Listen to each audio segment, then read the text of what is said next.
Cuba n'a eu de cesse de lutter pour sa liberté.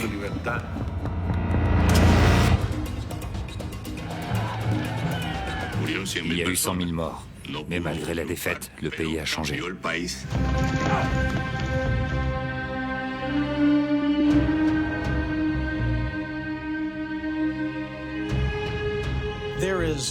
Tout porte à croire que Meyer Lansky a totalement corrompu Batista.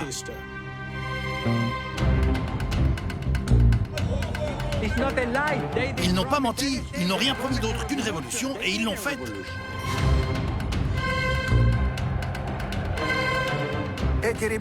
Ces gars-là allaient devenir soit des martyrs, soit des héros nationaux.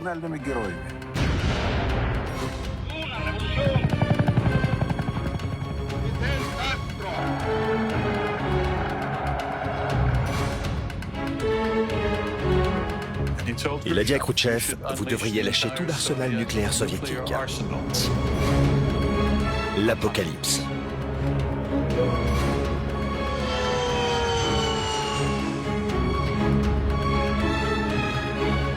Jamais Cuba ne se mettra à genoux.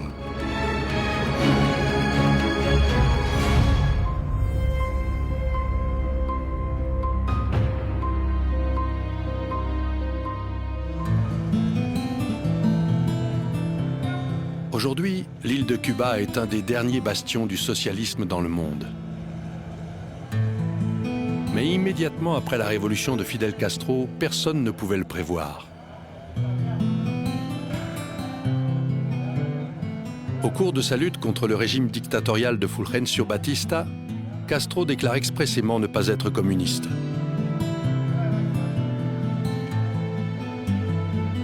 Il ne se bat pas pour la faucille et le marteau, mais pour libérer sa patrie de toutes les influences extérieures.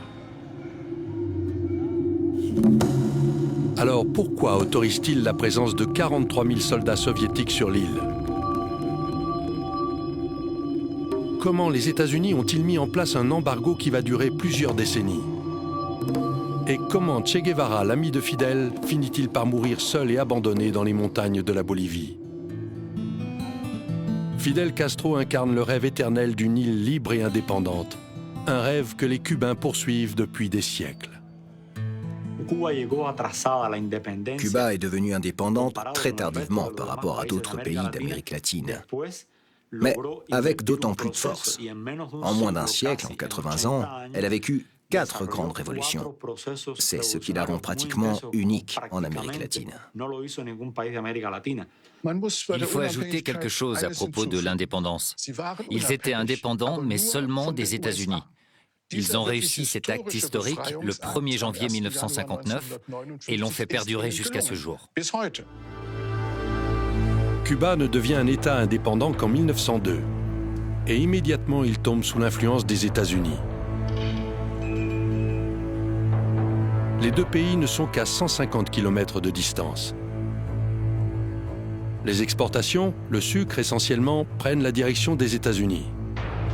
En échange, les sociétés américaines dotent l'île d'infrastructures et contrôlent son économie.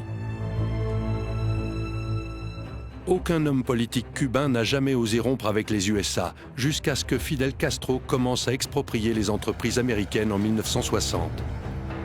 Et même s'il ne cesse de répéter qu'il n'est pas communiste, il adopte une ligne politique de plus en plus radicale. La plupart des gens ne s'attendaient pas à une telle radicalisation. Je pense que c'est pour cela que Fidel Castro a pu rencontrer ce succès. Les vieilles classes sociales supérieures ne s'attendaient pas à ce qui allait se passer. Ils n'imaginaient pas que leur pays en arriverait à rompre avec les États-Unis. Le gouvernement américain réagit en diminuant les importations de sucre. C'est un sérieux revers pour l'économie de l'île. Des milliers de Cubains choisissent l'exil, pour la plupart vers les États-Unis. Pendant ce temps, le gouvernement doit chercher de nouveaux partenaires commerciaux. En février 1960, Anastas Mikoyan, membre du Politburo soviétique, vient en visite dans l'île. C'est le début de l'alliance entre Cuba et l'Union soviétique. La situation n'a pas changé du jour au lendemain. Les relations avec l'URSS se sont développées petit à petit. Les Cubains n'avaient pas le choix. Sans le soutien de l'Union soviétique, il aurait été difficile de rester un État indépendant. Raúl, le frère de Fidel, et le dirigeant révolutionnaire Che Guevara sont tous les deux favorables au rapprochement avec Moscou. Ernesto Che Guevara vient d'Argentine et croit dans la révolution socialiste mondiale. Il veut faire de Cuba un État tropical communiste modèle, qui pourrait ensuite être exporté, en particulier dans le tiers-monde. Fidel Castro le nomme ministre de l'Industrie et directeur de la Banque centrale. Guevara est tout à fait qualifié. Il a écrit autrefois quelques articles sur les théories économiques communistes. Il devient l'un des nombreux ministres improvisés du gouvernement castriste. Le Che était le seul vrai communiste à Cuba, parmi tous les dirigeants. Il m'a regardé et m'a lancé « Tu sais comment je suis devenu président de la Banque nationale ?» J'en ai aucune idée. Alors il m'a dit un jour, j'étais à un meeting avec Fidel, il a demandé un véritable communiste. J'ai levé la main. En réalité, il demandait un véritable économiste. Che Guevara compensera ce manque de connaissances par son engagement révolutionnaire. En tant que ministre de l'Industrie, il travaille souvent 16 heures par jour. Il autorise les caméras à le filmer pendant qu'il visite les champs et les usines, dans le désir d'inciter le peuple à travailler dur. Il était intelligent, très intelligent. Il a appris beaucoup de choses à Fidel, qui se reposait sur lui. Fidel voulait qu'il dirige la Banque de Cuba. Il lui a dit « Il faut que tu signes les billets de banque ». Alors il a signé CHE et puis il a dit « J'ai assez joué les banquiers ». Personnellement, je ne l'aimais pas. Il était trop argentin, il était très arrogant. Mais c'était le seul vrai révolutionnaire d'entre tous. Le seul. L'Union soviétique accorde à Cuba des prêts et d'autres formes de soutien économique. Cela permet à l'économie cubaine de se remettre doucement à flot. Mais l'alliance avec Moscou inquiète les exilés cubains ainsi que le gouvernement américain. Le nouveau président, John Kennedy, a hérité de son prédécesseur un projet d'opération militaire destiné à renverser le régime de Castro. Il doit maintenant décider s'il le met en œuvre. Le débarquement de la baie des Cochons était une tentative pour faire accoster un certain nombre de Cubains dans un endroit de l'île, puis de demander à l'État américain d'envoyer des troupes et d'intervenir. C'était le plan original d'Eisenhower. Mais il a évolué quand Kennedy l'a repris à la fin de l'année 1960. Il ne voulait pas d'un engagement américain. Il ne voulait pas envoyer la marine. Il a donc donné l'ordre de laisser se débrouiller ces 1200 Cubains. Kennedy donne son feu vert et 1334 exilés cubains lourdement armés accostent sur la côte sud de Cuba. Mais le débarquement de la baie des Cochons est un échec et les Cubains s'unissent derrière Castro. Les médias, contrôlés par l'État, sautent sur l'occasion pour chanter ses louanges et le présenter comme le défenseur de l'indépendance nationale. Les relations avec les États-Unis semblent irrémédiablement rompues et Fidel déclare que Cuba et lui-même sont socialistes. La population, dans son ensemble, avait confiance dans ce leader, ce messie, dont le nom était Fidel Castro et qui avait commencé la révolution. Et même quand il a implanté le socialisme à Cuba, beaucoup de gens l'ont suivi. Avec la victoire de la baie des Cochons, à la Playa Girón, nous avons vu que tout était possible, que la révolution pouvait gagner. Mais l'ennemi ne s'avouait pas vaincu. Il s'entraînait, attaquait, se préparait. Après le débarquement raté de la baie des Cochons, la CIA change de stratégie. Elle projette d'assassiner Fidel Castro. Pour mener à bien ce plan, elle contacte plusieurs personnages importants de la mafia américaine.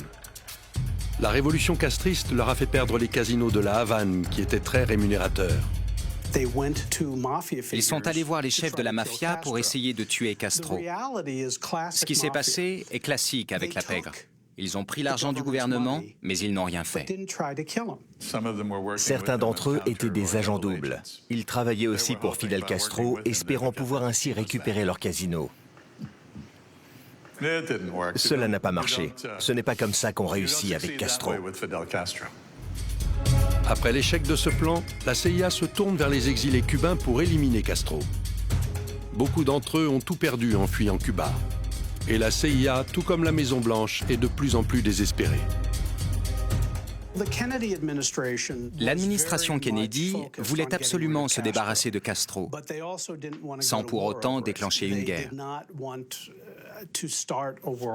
L'idée était de lancer des opérations comme celle de la baie des Cochons, avec de petits groupes d'infiltrés, ou que la CIA essaye d'empoisonner Castro.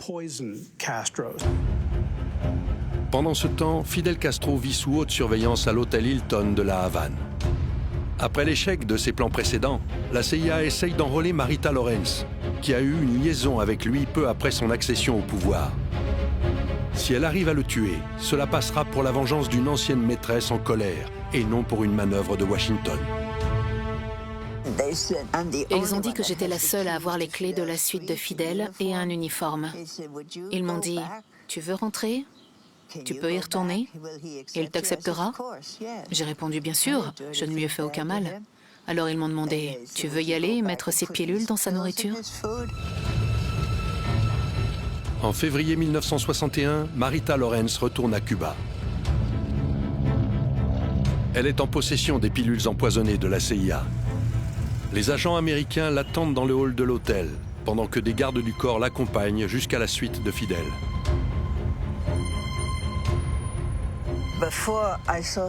Avant de le voir, j'avais tellement peur d'être arrêtée avec les pilules. Elles étaient cachées dans un pot de crème pour les mains. Je les ai jetées dans le bidet. Elles sont parties doucement, doucement, tout doucement, mais sûrement. Je me sentais coupable de les avoir sur moi. Si Fidel m'avait surprise avec, cela aurait pu me coûter la vie. Il m'a dit « Tu es revenu ?» Il était allongé sur le lit. Il a ajouté « Tu es revenu me tuer ?» J'ai dit oui. Et lui « Vas-y, mon pistolet est là. » Il m'a donné un 45 qui était accroché au-dessus du lit et m'a dit « Allez, tue-moi. » J'ai répondu « Non, je ne peux pas. Tu ne m'as rien fait. Ce n'est pas à moi de t'ôter la vie. » On s'est enlacés, on a fait l'amour et j'ai pleuré. De peur surtout. Je ne savais pas quoi faire. Est-ce que je devais le supplier de me garder ou m'enfuir? Les agents de la CIA étaient en bas dans le hall. Pendant que j'étais en haut, ils pensaient que j'étais en train de tuer Fidel et eux, ils faisaient semblant de lire derrière leur journal. Je les ai vus, je suis passée devant eux, toujours en pleurs. Ils ont pensé que c'était parce que je l'avais tué, mais c'était parce que j'avais peur d'eux.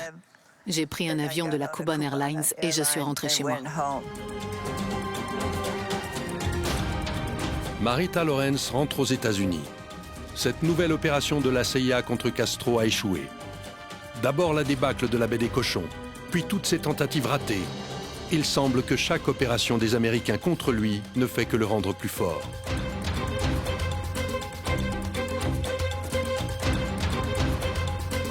À chaque nouvelle agression, les services secrets cubains deviennent plus efficaces et chaque victoire, aussi minime soit-elle, est abondamment exploitée par la machine de propagande castriste.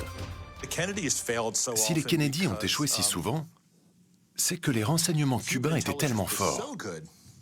Ils étaient au courant des complots à la seconde même où ils étaient conçus. On raconte une histoire à propos de Fidel, attendant sur une piste d'atterrissage dans la jungle l'arrivée d'un Américain venu l'assassiner. Il va à sa rencontre, à sa descente d'avion, et lui dit « Vous êtes venu me tuer, allez-y, essayez ». Il était là avant lui. Les services secrets cubains avaient infiltré tellement ces groupes qu'ils n'avaient aucun moyen de réussir. Les agents cubains ne cessent de capturer des exilés, envoyés sur l'île en mission de sabotage. La machine de propagande attise la haine de la population contre ces tentatives. Un slogan est né, « Paredón », collez-les au mur ou fusillez-les. Mais on n'a pas de statistiques fiables sur le nombre de gens exécutés pour ce motif. J'ai aidé à déjouer 3 tentatives. L'une venait de la CIA, pour les 2 autres, on n'a jamais su. Elles étaient réalistes, elles auraient vraiment pu aboutir à la mort de Castro. Je ne sais pas s'il y en a eu d'autres. À Cuba, on parle de 600 ou 700, mais c'est n'importe quoi. C'est impossible. Castro en faisait une sorte de comptabilité, si on peut dire. Quand on regarde certains de ses discours, on le voit dire qu'il a survécu à tant ou tant d'attentats. Quelqu'un d'autre issu du gouvernement a dit par la suite 70 ou 750. On ne peut pas vraiment dire un nombre. Entre ces tentatives d'assassinat et les sabotages, le conflit entre Cuba et les États-Unis, entre Castro et Kennedy, s'envenime. Le dirigeant cubain menace les Américains de représailles s'ils ne mettent pas un terme à leur projet. Fidel savait que Kennedy essayait de le tuer. Il a dit « Le pouvoir américain doit savoir que s'il essaye d'assassiner les leaders cubains, la même chose pourrait lui arriver. » En plus de ces opérations secrètes, le président Kennedy exerce une pression économique. Les États-Unis renforcent leur embargo, qui s'étend de la vente d'armes à la quasi-totalité des entreprises commerciales.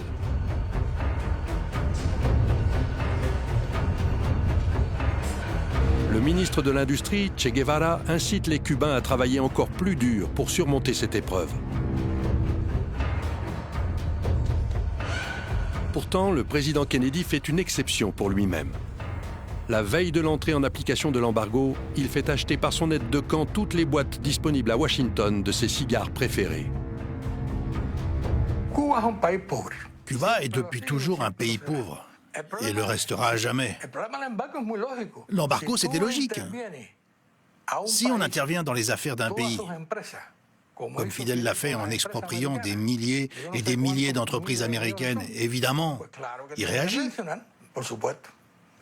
Mais il faut mettre le mot « embargo » entre guillemets, parce que tant que Cuba possède des dollars, il peut se procurer ce qu'il veut. L'embargo a pour effet principal de restreindre l'accès de Cuba aux banques et au crédit américain. Les échanges commerciaux avec les entreprises américaines est au point mort. Le reste du monde, et en particulier les partenaires socialistes du pacte de Varsovie, ne sont pas concernés par l'embargo. Ce qui signifie que cela ne suffit pas à abattre Fidel Castro.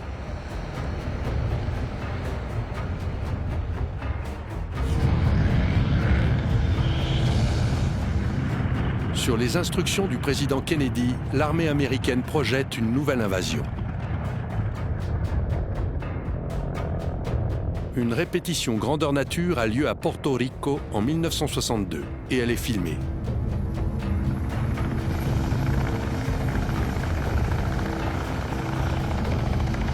L'opération porte le nom d'Ortsac. Castro est pelé à l'envers. Fidel pensait, et moi aussi, qu'il y aurait une autre invasion. Quelle chance aurait-on de la repousser? Aucune, ils allaient balayer l'île et tout détruire. Mais Cuba ne baisserait pas les bras. Je peux vous dire qu'à cette époque, en 1962, l'île ne se serait pas rendue. Nous serions tous morts avant. Moi y compris. Il craignait que la fois suivante, ce ne soit pas de jeunes Cubains courageux venus de Miami qui interviennent à Cuba, mais l'armée américaine, les Rangers et les parachutistes. Il craignait d'avoir à faire face à une agression dont il savait ne pouvoir sortir vainqueur. La seule forme de protection envisageable, c'était que les forces soviétiques soient sur l'île pour la défendre. Fidel Castro envoie à Moscou son ministre de l'Industrie, Ernesto Che Guevara. Officiellement, il s'agit de négocier de nouveaux contrats commerciaux. Mais en coulisses, Guevara conclut un pacte militaire avec le Premier ministre Nikita Khrouchtchev. Des missiles nucléaires soviétiques vont être installés à Cuba.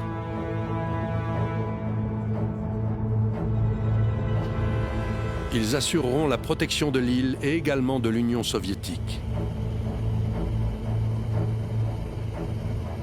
Les États-Unis, quant à eux, ont déjà installé en Turquie des missiles nucléaires qui peuvent atteindre Moscou en quelques minutes.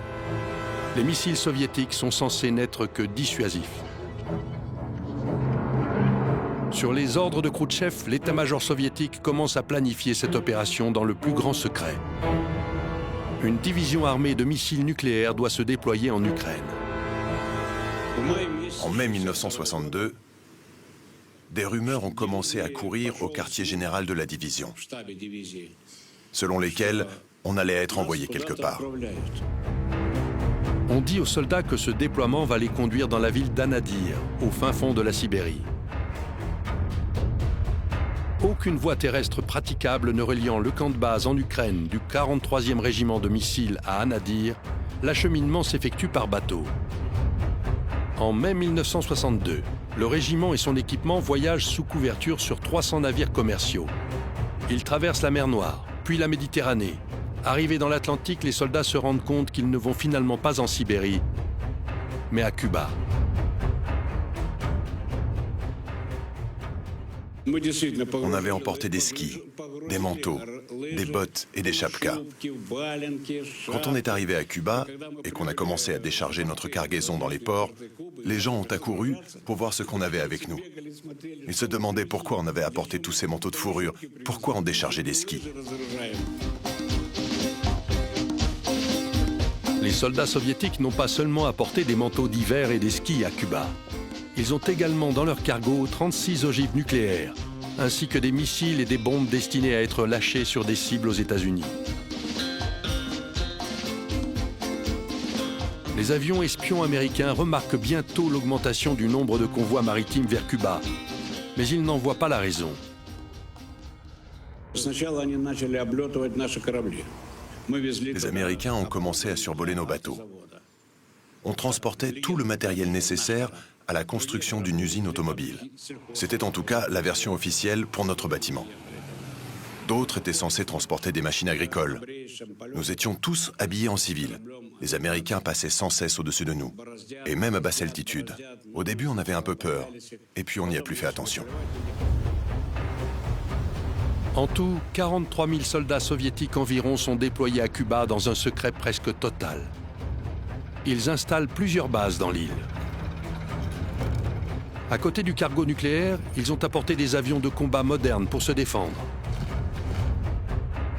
Le gouvernement cubain, en dépit de la nature secrète de l'opération, leur réserve un accueil chaleureux. Partout, il y avait des affiches. Nikita, Fidel, Amigos. Nous aussi, on a placardé ces affiches. Les Cubains sont des gens très bons et très intéressants. Ils te donnent tout ce qu'ils ont. Et c'est comme ça qu'ils se conduisaient avec nous. Ils nous traitaient comme des frères. Les missiles soviétiques doivent être opérationnels le plus rapidement possible. Chacune des 36 ogives nucléaires déployées à Cuba a une puissance équivalente à 50 fois celle de la bombe lancée sur Hiroshima et Nagasaki. En septembre 1962, le déploiement est achevé. La plupart des missiles sont prêts à être lancés. Jusqu'à présent, le gouvernement américain n'a fait que constater la présence de conseillers militaires soviétiques à Cuba. Il n'a toujours pas conscience de la menace nucléaire.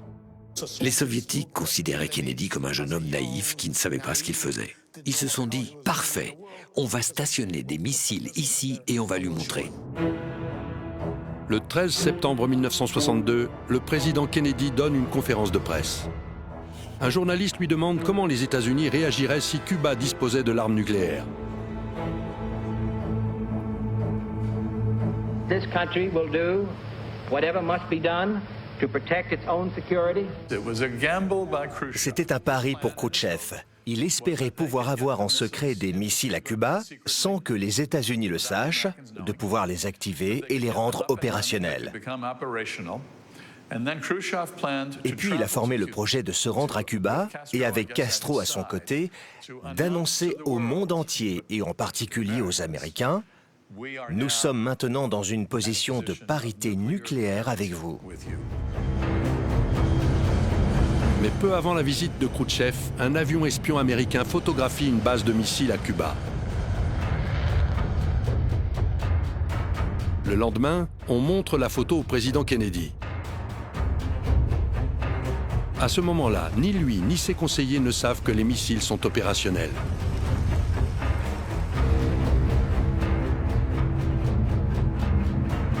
JFK doit prendre la décision la plus difficile de sa présidence.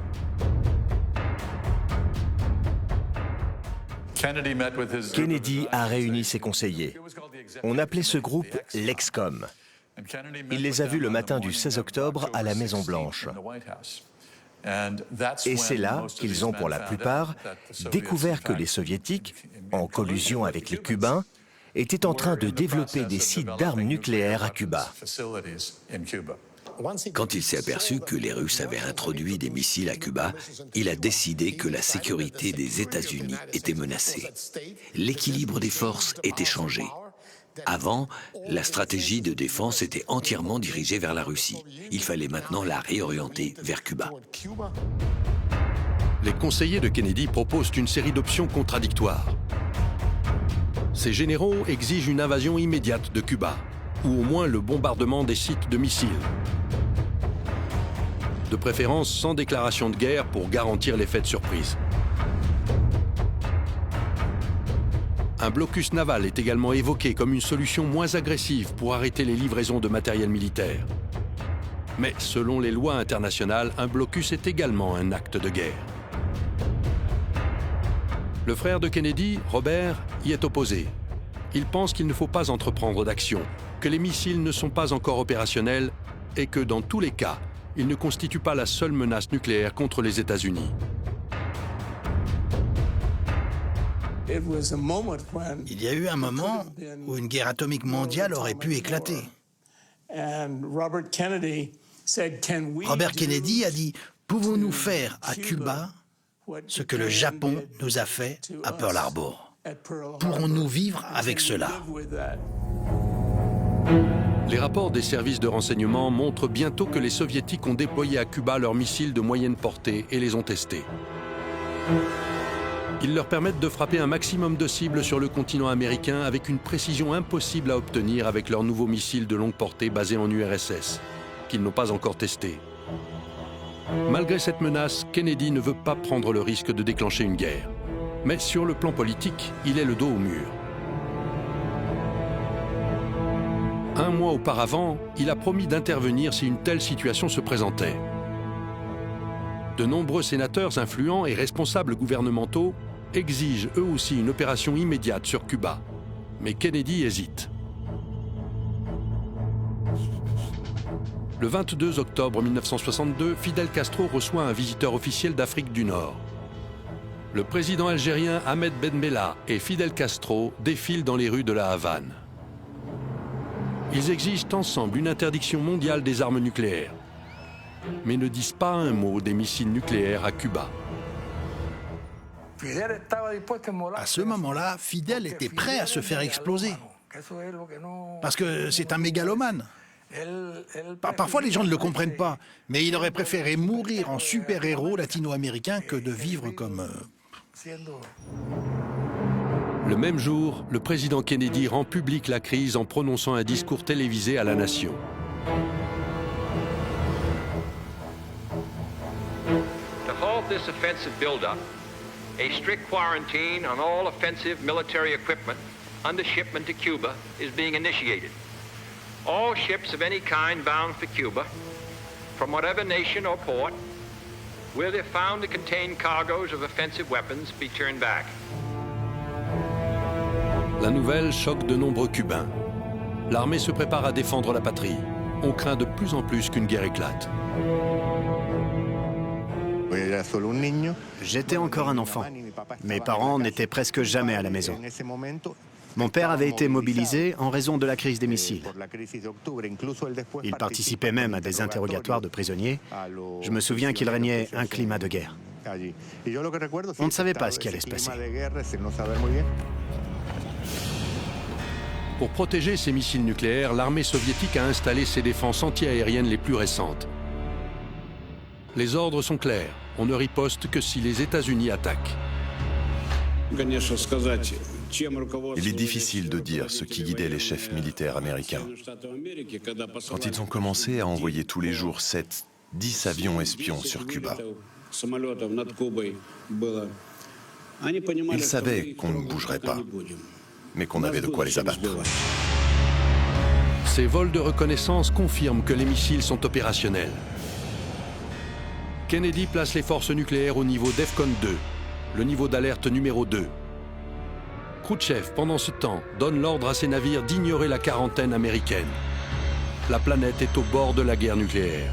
Le général Gretschko, qui commandait les forces de défense aérienne, a craqué. Il a donné l'ordre d'abattre un navire espion américain. Après cela, on s'attendait à ce qu'il y ait de très graves conséquences. Un avion américain est abattu et le pilote est tué.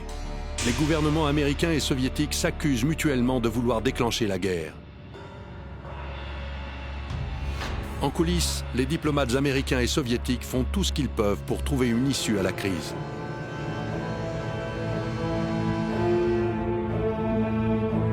Quand Fidel l'apprend, il est fou de rage. Il se sent trahi par les grandes puissances qui négocient sans lui. Ni bajo esa bandera ni bajo ninguna otra podrá venir nadie a inspeccionar nuestro país. Nosotros sabemos. Castro a dit à Khrouchtchev, si les Américains interviennent, s'ils lancent une opération militaire sur Cuba, n'attendez pas qu'ils vous attaquent, vous. Dès qu'ils interviennent à Cuba, vous devez lancer tout l'arsenal soviétique contre les cibles américaines. L'apocalypse. Sirènes, raids aériens, abris, masques à gaz. Le monde entier se prépare pour une guerre nucléaire qui semble inévitable. Je me souviens très bien que les gens normaux avaient peur qu'une guerre éclate. Kennedy avait menacé d'utiliser l'arme nucléaire, il ne faut pas l'oublier. Et Khrouchtchev, lui aussi. C'était un impulsif. Le 27 octobre 1962, Khrouchtchev, le premier ministre soviétique, propose un marché au président Kennedy. Il est prêt à retirer tous les missiles de Cuba. En contrepartie, les États-Unis doivent lever la quarantaine et promettre de ne jamais envahir Cuba. Ils doivent aussi retirer leurs missiles de Turquie, mais peuvent garder secrète cette partie de l'accord. Kennedy accepte la proposition. La menace d'une guerre nucléaire est écartée, mais Fidel Castro s'estime perdant. On s'est mis d'accord pour retirer les missiles de l'île de la Liberté, de Cuba. Fidel et les Cubains n'étaient pas contents. Vous nous avez apporté des missiles et tout à coup, vous les remportez. Castro, dans son jeune élan révolutionnaire bouillonnant, a dit plus tard, il l'a dit, qu'au fond, Khrouchtchev il a même dit que c'était une pédale, hein, excusez-moi, je crois que c'est des termes aujourd'hui qu'on n'a plus le droit de dire, mais il l'a dit, maricón, hein, c'est le terme espagnol. Dans le but d'apaiser Fidel Castro après le retrait des missiles, Khrouchtchev l'invite en visite officielle en Union soviétique durant l'été 1963. Le leader cubain reçoit un accueil enthousiaste, comme aucun autre chef d'État avant lui.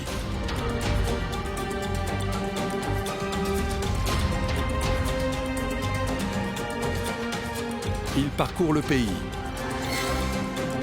de Moscou à Leningrad, jusqu'aux steppes reculées du sud de la Russie et aux confins de la Sibérie.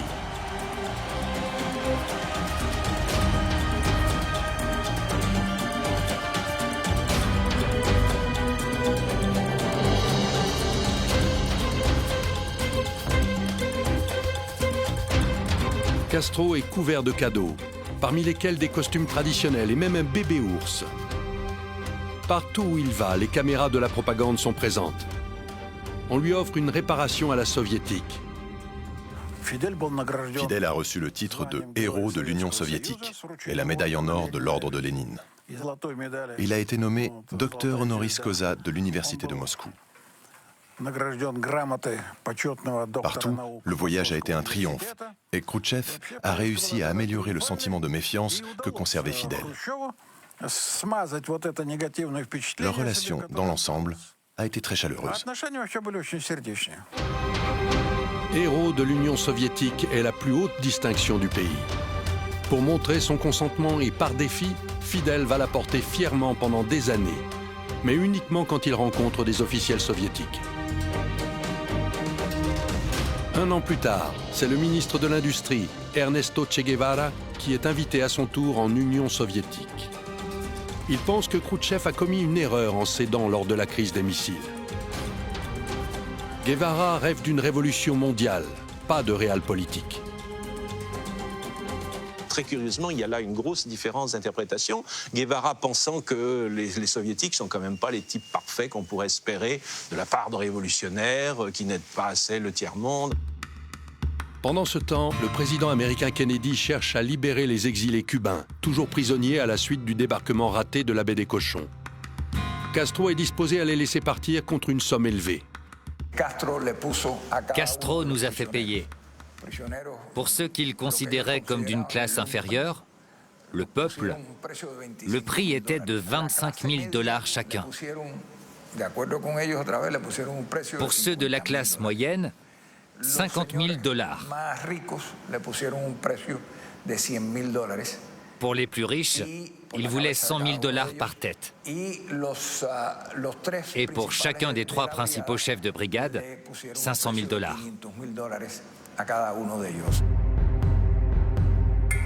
Après l'envoi de plus de 53 millions de dollars de nourriture et de médicaments à Cuba, les derniers membres de la brigade 2506 sont autorisés à retourner aux États-Unis, où ils sont accueillis par le président Kennedy le 29 décembre 1962. Je crois que lorsqu'on lui a remis notre drapeau à l'Orange Bowl et qu'il a promis que celui-ci retournerait bientôt dans un Cuba libre, je crois que c'est là qu'il a signé sa condamnation à mort. Il ne le pensait pas réellement.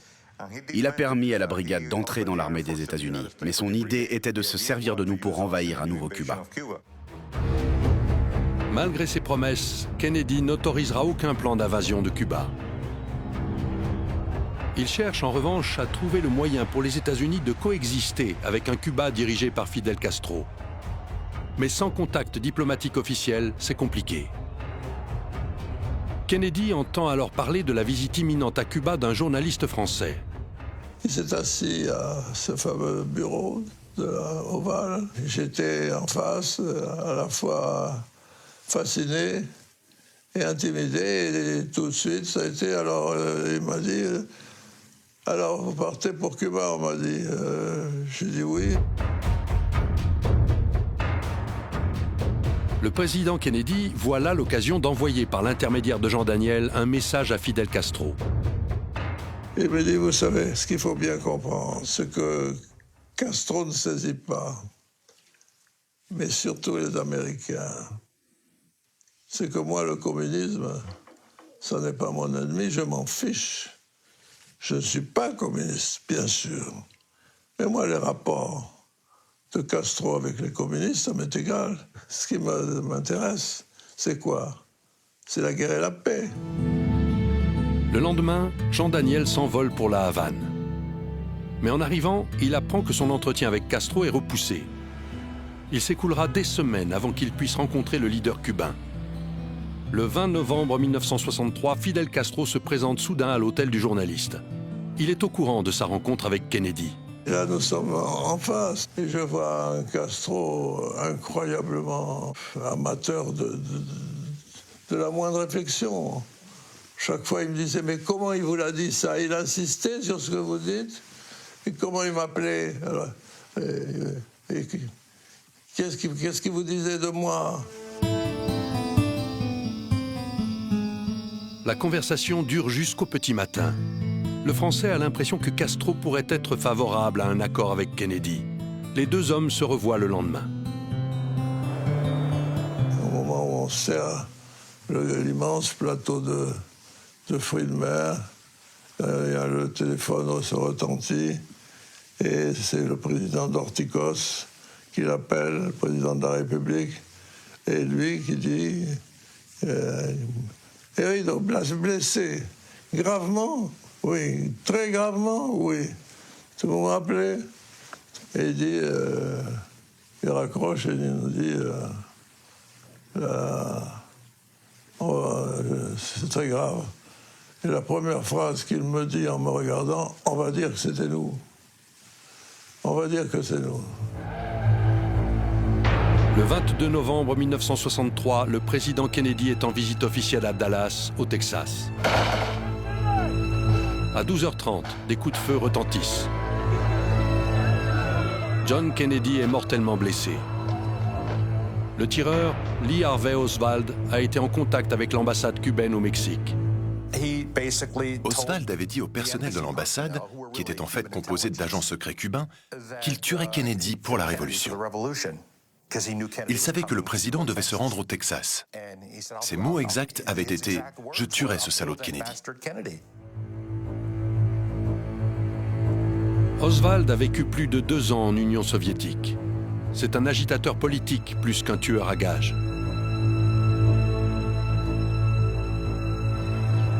Quelles qu'aient pu être les chances d'apaisement entre Castro et Kennedy, il n'en est plus question pour le successeur de Kennedy, Lyndon Johnson. Cuba et les États-Unis sont et resteront des ennemis jurés. Le 11 décembre 1964, Ernesto Che Guevara le confirme dans son discours aux Nations Unies. Mais sa critique vise les États-Unis comme l'Union soviétique, qui, à ses yeux, s'est détournée de la voie de la révolution mondiale. Guevara commence à avoir son opposition avec Castro sur le thème de savoir si l'Union soviétique est bel et bien, comment dirais-je, très différente dans son impérialisme que l'impérialisme américain. Le Che était, comme on dit dans l'argot cubain, un arbre qui faisait trop d'ombre à Fidel. C'était un homme qui avait commencé à expliquer et à saisir ce qu'était le communisme dans la pratique. Le 24 février 1965, Guevara s'envole pour assister à une conférence à Alger. Il critique à nouveau sévèrement l'Union soviétique et appelle à la révolution mondiale. Ce sera son dernier discours public. À son retour à Cuba, il est accueilli froidement par Fidel Castro et le président Dorticos.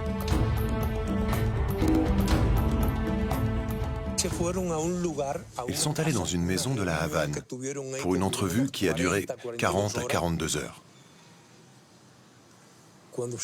À sa sortie, le Che n'était plus le commandante. Il n'était plus ministre. Il n'était pratiquement plus rien. Après avoir démissionné de ses fonctions, Che Guevara disparaît purement et simplement. Durant des mois, personne ne sait où il est. Interrogé sur son camarade et ancien second, Castro déclare que Guevara réapparaîtra quand il sera prêt. En secret, Guevara continue à travailler à la diffusion de ses idées révolutionnaires, surtout dans le tiers-monde et en particulier en Afrique. Il envisage de faire éclore de nombreuses révolutions à petite échelle pour attirer les États-Unis et leurs alliés dans des guerres qu'ils ne pourraient gagner. Le premier objectif de Guevara est le Congo, où il vient soutenir un mouvement de rebelles marxistes du nom de Simba. L'idée du Congo est liée à la conception du Che, selon laquelle la guerre doit se développer sur plusieurs fronts. Il avait connu l'expérience de la Sierra Maestra, où Fidel avait créé à Cuba plusieurs fronts et obligé l'ennemi à disperser ses forces. C'est ce que le Che avait dans l'idée, quand il disait « 1, 2, 3 de nombreux Vietnam ». C'était un slogan révolutionnaire dans un moment historique inoubliable. Mais les révolutionnaires de Che Guevara rencontrent de sérieuses difficultés au Congo. Les rebelles acceptent volontiers les armes qu'ils ont apportées de Cuba, mais ils se méfient de lui, car il n'est pas congolais. De son côté, il sous-estime la complexité des rivalités tribales qui divisent les groupes rebelles. Fidel Castro savait parfaitement que les mouvements de guérilla auraient beaucoup de mal à réussir, parce qu'ils étaient basés sur une mauvaise lecture, une fausse interprétation de la révolution cubaine. Il pensait qu'avec quelques hommes, une forte détermination et quelques opérations militaires dans les montagnes et les villes, il pourrait prendre le pouvoir. La maladie et les violents combats déciment les révolutionnaires de Guevara. En novembre 1965, seuls 6 hommes sur 12 sont encore en vie.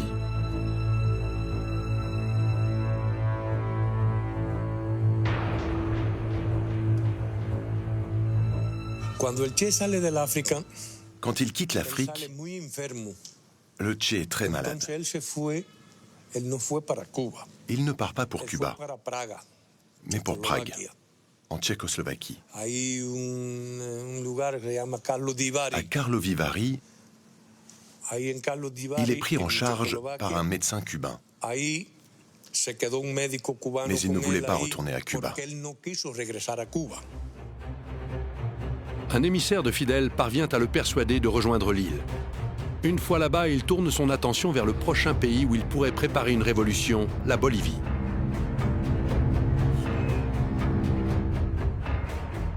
Guevara voit en ce pays pauvre des Andes un terrain fertile.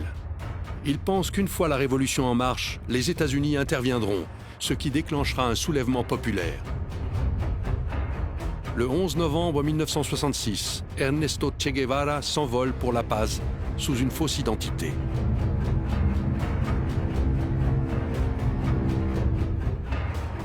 Il est accompagné par un groupe d'anciens révolutionnaires cubains. Un de nos principaux objectifs était d'apprendre le quechua pour pouvoir communiquer avec les Indiens de la région. Fidel nous avait fait beaucoup de promesses. Oui, beaucoup de promesses. Il devait tout faire pour assurer notre sécurité en Bolivie.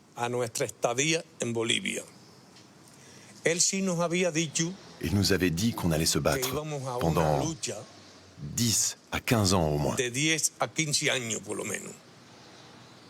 Qu'on devait libérer toute l'Amérique du Sud. Fidel Castro a également promis le soutien du Parti communiste bolivien. Mais celui-ci ne veut pas d'une guerre civile, pas plus que l'Union soviétique qui lui refuse son aide. À la fin, Che Guevara est forcé de déplacer son groupe rebelle dans les profondeurs de la jungle. Là non plus, les guérilleros ne reçoivent aucun soutien. Et la population locale ne parle même pas le quechua, la langue qu'ils ont appris. Quand on est arrivé en Bolivie, 95% de ce qui nous avait été promis par Fidel avait disparu.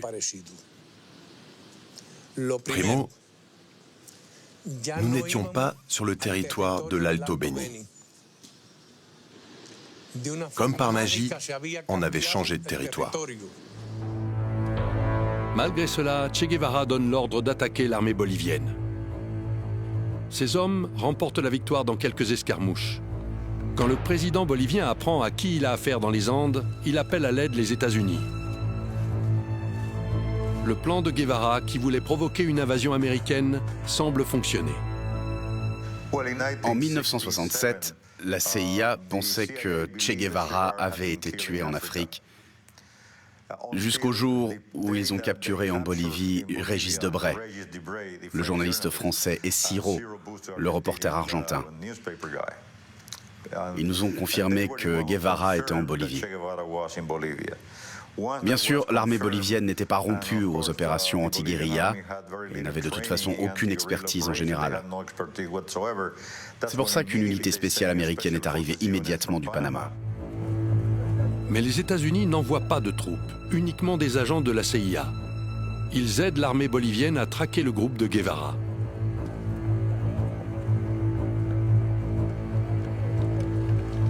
Le 8 octobre 1967, ils approchent de leur cible. 1850 soldats boliviens encerclent les guérilleros. Le Che est blessé à la jambe et fait prisonnier. Il est interrogé par Félix Rodriguez, un agent de la CIA, exilé cubain et vétéran de la baie des Cochons. J'étais debout devant lui et je lui ai dit « Che Guevara, je voudrais discuter avec vous ». Il m'a regardé d'un air très arrogant. « Je ne discute avec personne, on ne m'interroge pas ». « Commandant, je ne suis pas venu vous interroger. Nous avons des idées différentes, mais je vous admire parce que vous croyez en vos idées, même si je suis convaincu que vous vous trompez.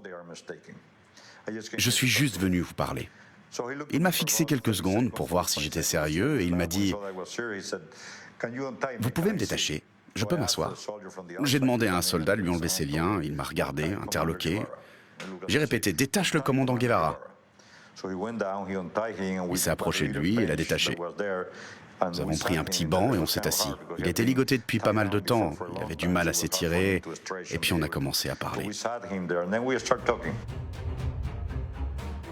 Félix Rodriguez affirme que sa mission était d'assurer la survie de Guevara. La CIA connaît les divergences de vues entre le Che et Fidel Castro et veut les exploiter.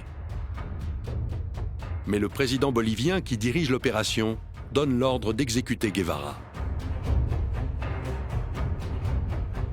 Je lui ai demandé, vous voulez dire quelque chose à votre famille, si jamais je peux lui transmettre un message? Il a changé d'expression et il a dit, dites à Fidel qu'il va bientôt voir la révolution triompher en Amérique. Puis son visage a encore changé et il a dit, vous pouvez dire à ma femme de se remarier et d'essayer d'être heureuse. On s'est rapprochés, on s'est serré la main, sa jambe ne semblait plus le gêner. Oui, on s'est serré la main. On s'est pris dans les bras. Il m'a regardé avec attention, pensant que c'était moi qui devais l'abattre. Je suis sorti de la pièce. Le sergent Mario Terran était là. Je lui ai dit, tes supérieurs ont donné l'ordre de l'exécuter. Ne tire pas d'en haut, mais d'en bas. Il est censé être mort au combat. Le 9 octobre 1967, Che Guevara est exécuté par un soldat bolivien. 9 jours plus tard, le 18 octobre 1967, la télévision cubaine annonce la nouvelle. Fidel Castro fait de son ancien compagnon révolutionnaire un martyr. Il déclare « Les enfants de Cuba devraient s'efforcer d'être comme le Che ».